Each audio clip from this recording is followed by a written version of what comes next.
Hello everyone, very good morning. So, statically typed language and dynamically typed language. What is the difference between these two? I think it is properly visible. Yes. Statically and dynamically.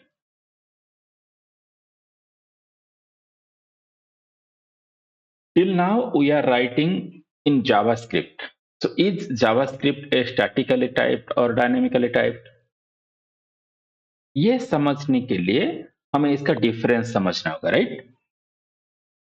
So, in a language where initially you are specifying the data type for the variable, that is called statically typed language. जैसे कि हमें एक integer value store करनी है, तो अगर हम ऐसे लिख रहे होते integer role number equal 5, okay, means we know in advance that we are going to store integers in this variable. But जब हम ऐसे लिखते हैं लेट रोल नंबर इक्वल 5, ठीक है, तो उस टाइम पे हम इसमें नंबर स्टोर कर रहे हैं as a human, we know that we are storing numbers here. But अगर हम ऐसे लिखें एक्स, अब एक्स में क्या स्टोर होता है एज ए ह्यूमन भी आप पता नहीं कर पाओगे, राइट? इसमें नंबर स्टोर हो सकता है, स्ट्रिंग स्टोर हो सकता है, कुछ चीजें हैं जिसको हमारा दिमाग पहले से एक्सेप्ट किया हुआ है कि इसमें क्या स्टोर होना चाहिए।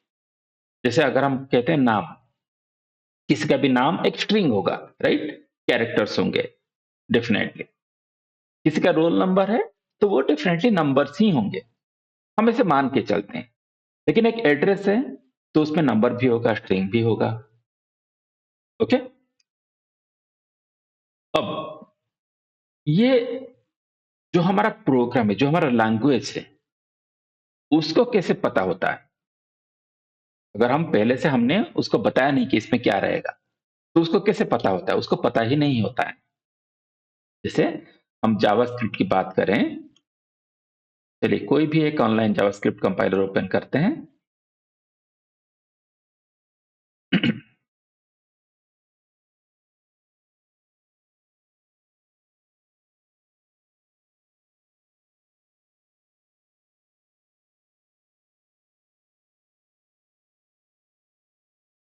ठीक है, जब मैं लिखता हूं let roll number equal suppose x, क्या ये स्टोर नहीं करता है?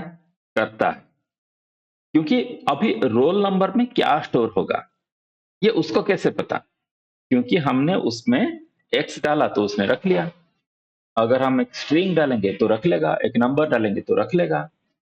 अब हम अगर इसका टाइप देखते हैं, टाइप ऑफ रोल नंबर, तो हमें ये दिखाएगा कि ये स्ट्रिंग है, क्योंकि हमने इसमें स्ट्रिंग स्टोर किया हुआ है, राइट? दिख रहा है सही से? या अगर हम इसमें कुछ नंबर रखेंगे, सपोज 13, तो ये क्या दिखा रहा है कि ये नंबर है। तो जावास्क्रिप्ट को पता लग जाता है जब हम उसमें डाटा स्टोर करते हैं, तो ये डायनामिकली डिसाइड करता है, राइट, रन टाइम पे कि इसमें क्या स्टोर हुआ है, उसी हिसाब से वो उसका टाइप डिसाइड करता है। अब यहां पे मान लीजिए मैं लिखता हूं role number equal Ramesh, dot log type of roll number,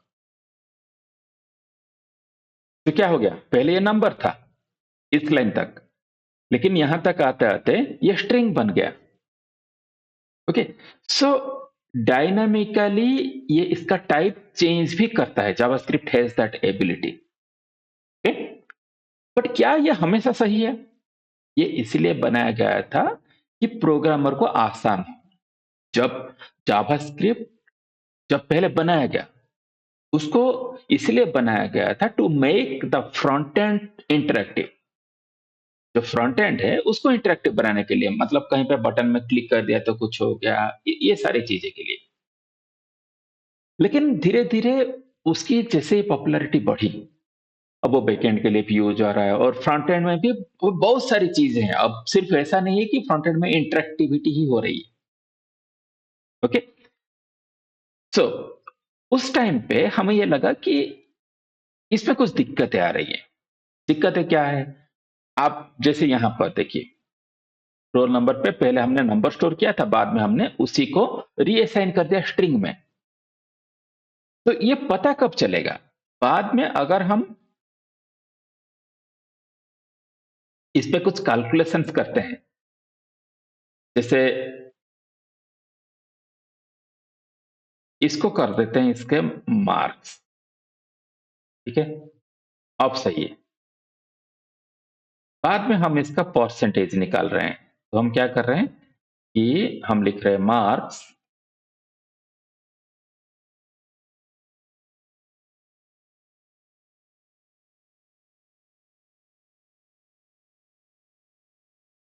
suppose average निकाल रहे हैं, ठीक है? हमारे 4 अलग-अलग सब्जेक्ट्स हैं। तो हमने ये हमारा टोटल मार्क्स है, हमने कर दिया डिवाइड बाय 4। अब यहाँ पे जब हम कैलकुलेशन कर रहे हैं, मार्क्स डिवाइड बाय 4, ये प्रॉपर्ली कैलकुलेशन हो रहा है। लेकिन जब हम यहाँ पे कैलकुलेशन करने की कोशिश कर रहे हैं, ये दे रहा है एनएन। क्यों? क्योंकि ये स्ट्रिंग है। स्ट्रिंग को कैसे 4 से डिवाइड करेगा, राइट? अब ये आपको कब पता चला? जब आपने प्रोग्राम रन किया, तब आपको पता चला। अगर ऐसा कुछ हो कि आपको ये लिखने के टाइम पे ही पता चल जाए, तो बहुत बढ़िया होता, राइट? हम क्या करेंगे, इसको लेके आएँगे अभी टाइपस्क्रिप्ट पे। टाइपस्क्रिप्ट क्या है? ये एक स्टैटिकली टाइप्ड लैंग्वेज है। अब देखिए हमें यहाँ पे एरर दिखा रहा है मार्क्स में। क्या बोल रहा है? Type string is not assignable to type number. Okay? Same चीज़ है, लेकिन यहाँ पर एरर दिखा रहा है, जबकि यहाँ पर नहीं दिखा रहा था। हमने कुछ अलग नहीं किया है, कुछ चेंज नहीं किया है। हमने क्या किया? सिर्फ इसको जावास्क्रिप्ट से उठा के लेके आए, टाइपस्क्रिप्ट में डाले, बस। ओके? अब समझते हैं। ये क्या है? मार्क्स है। तो इसमें जब हमने नंबर स्टोर किया, तो इसका टाइप बन गया नंबर। अब एक बार इसका टाइप कुछ असाइन हो गया, तो ये चेंज नहीं होगा थ्रू आउट द प्रोग्राम। अगर हम ये जावा में करते हैं,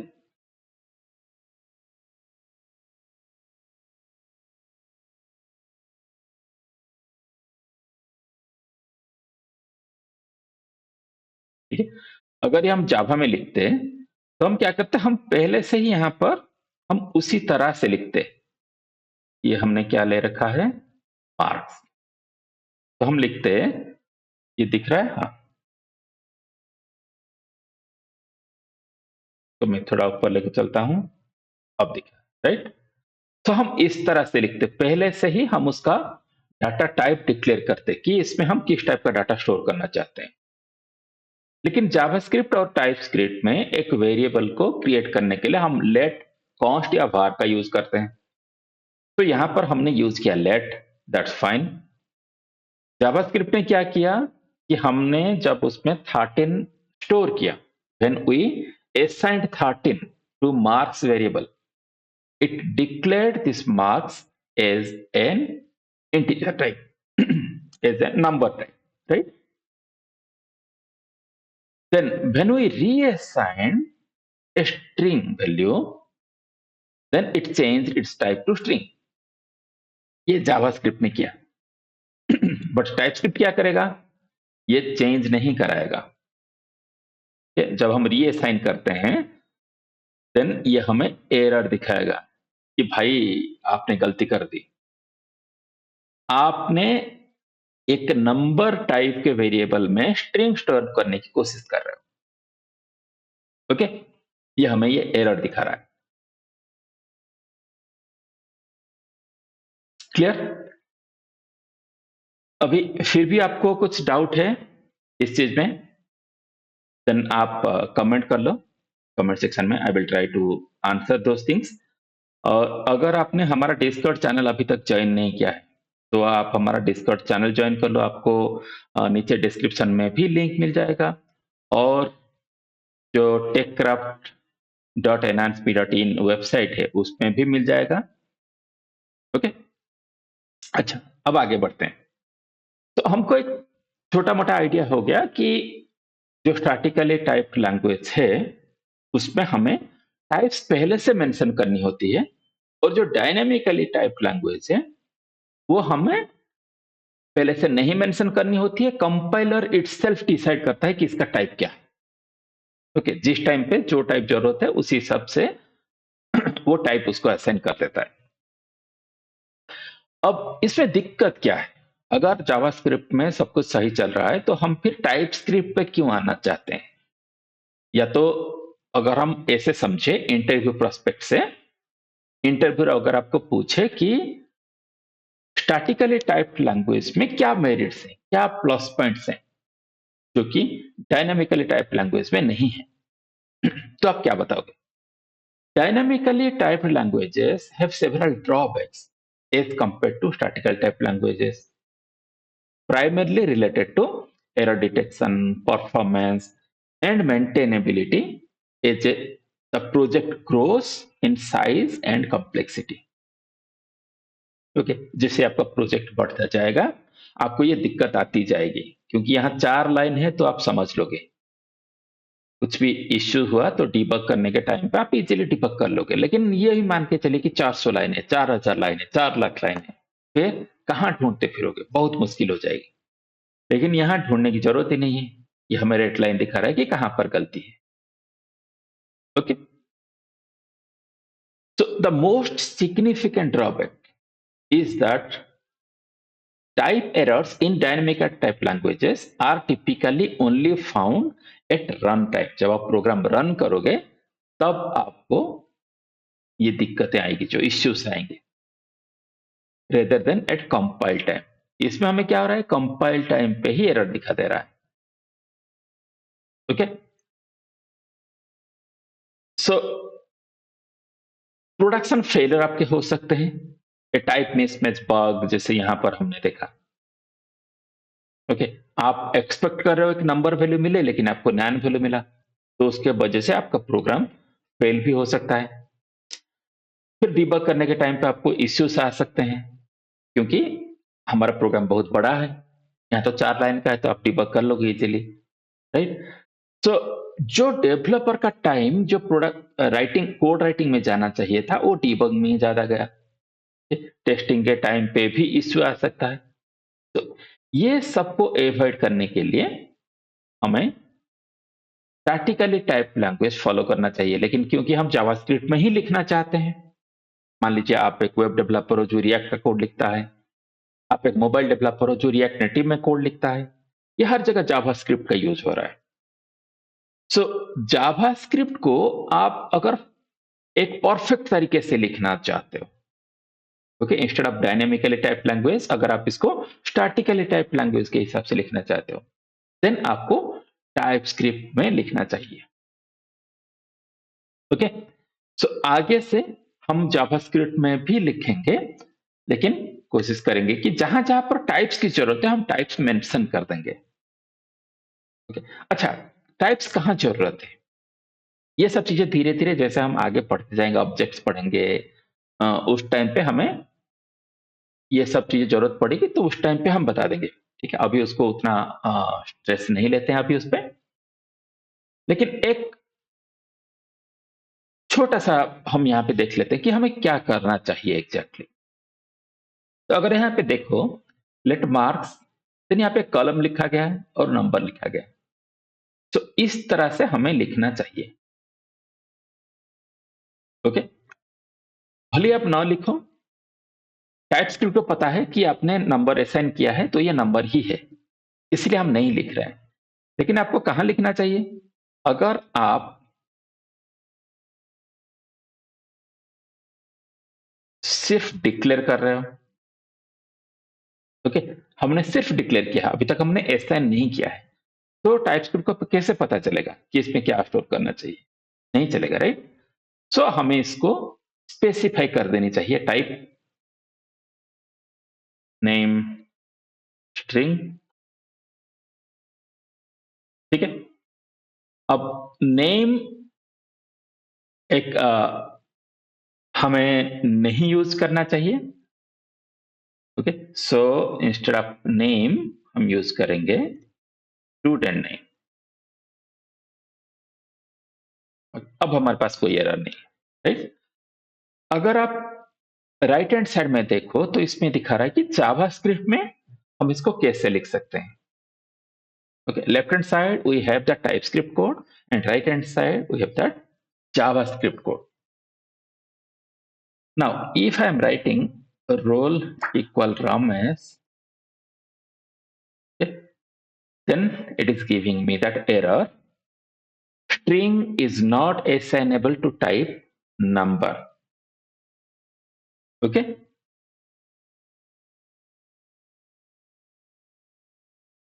अब यहाँ पे ये मैं हटा दूं और स्टूडेंट नेम इक्वल रमेश लिखूं तो कोई एरर नहीं है। सिमिलरली रोल इक्वल 15 लिखूं, कोई एरर नहीं है, राइट? उसी तरह से हमारे पास एक ऑब्जेक्ट होता है, जनरली हम इसको क्रिएट करते हैं like this, okay, curly braces, और फिर उसके अंदर हमें नेम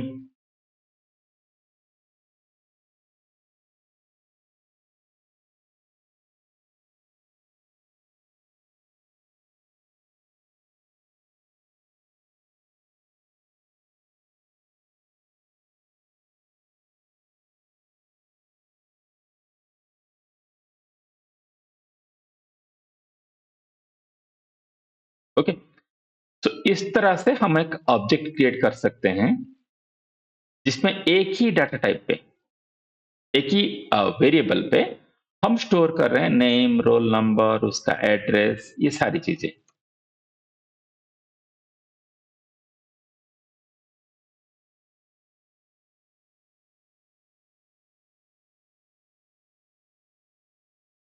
ओके, अब इसका टाइप कैसे स्पेसिफाई करना है, ये सारी चीजें हम एडवांस सेशन में पढ़ेंगे। इस छोटे से सेशन में हम सिर्फ ये समझ रहे थे कि स्टैटिकली टाइप लैंग्वेज क्या है और डायनेमिकल टाइप लैंग्वेज क्या है, और why we should prefer TypeScript over JavaScript. अगर आप जॉब डिस्क्रिप्शन वगैरह भी देखो आज के डेट में, तो सारे लोग टाइपस्क्रिप्ट ही मांग रहे हैं, ना कि जावास्क्रिप्ट। ओके, तो बने रहिए ये जो सीरीज पे। अगर आपने यहीं तक देख लिया है तो मेरा एक पर्सनल रिक्वेस्ट है, प्लीज एक लाइक कर दीजिएगा वीडियो को। आप अगर लाइक नहीं करते हो, इस पे कुछ भी कमेंट नहीं करते हो, तो इसकी रीच नहीं बढ़ती है और हमारा जो मेहनत है हमें लगता है कि बेकार जा रही है, राइट? सो थोड़ा आप सपोर्ट कर लो, ये वीडियो को लाइक कर दीजिए, इसमें कुछ भी कमेंट करिए, आप कहाँ से देख रहे हो, आप क्या पढ़ रहे हो, कुछ भी आप कमेंट करिए ताकि हमें भी पता चले और एक जोश मिले कि ये सीरीज को कंटिन्यू किया जा सके। इसमें हम जावास्क्रिप्ट और टाइपस्क्रिप्ट को कवर करेंगे डीएसए पढ़ते हुए। तो data structure and algorithm through TypeScript, पहले हम ये सोचे थे कि जावास्क्रिप्ट पे ही करेंगे, लेकिन बाद में बहुत लोगों की कमेंट्स आया हमारी ये जो डिस्कॉर्ड चैनल है इस पे कि सर इसको टाइपस्क्रिप्ट करिए, क्योंकि आजकल हर कोई तो टाइपस्क्रिप्ट ही मांग रहा है। ओके, तो हम इसको अभी टाइपस्क्रिप्ट करने जा रहे हैं। तो ये कंप्लीट सीरीज आपको मिलेगा सारे प्रॉब्लम्स के साथ, और एट द एंड आपको सर्टिफिकेट भी मिलेगा एनएसमी की तरफ से। Okay, thanks for watching, keep learning, keep growing, bye bye.